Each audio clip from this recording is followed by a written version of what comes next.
Praise the lord.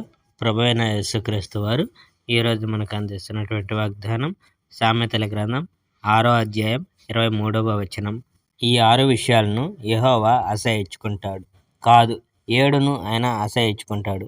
ఇతరుల కంటే తానే మంచివాడని అనుకునే మనిషి, అబద్ధాలు చెప్పే మనిషి, నిర్దోషులను చంపే మనిషి, చెడ్డ పనులు చేయాలని త్వరపడే మనిషి, దుర్మార్గం చేయాలని కోరే మనిషి, అబద్ధం వెంబడి అబద్ధం చెప్పే మనిషి, వాదాలకు పూనుకొని ప్రజల మధ్య కలహాలు పెట్టే మనిషి.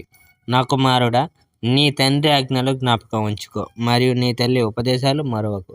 వారి మాటలు ఎల్లప్పుడూ జ్ఞాపకం ఉంచుకో, వారి ఉపదేశములను నీ జీవితంలో ఒక భాగంగా చేసుకో.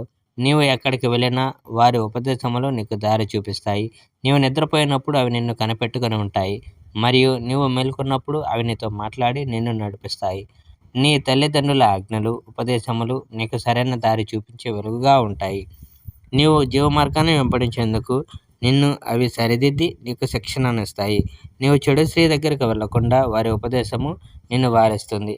తన భర్తను విడిచిపెట్టేసిన భార్య మెత్తటి మాటల నుండి వారి మాటలు నిన్ను కాపాడుతాయి.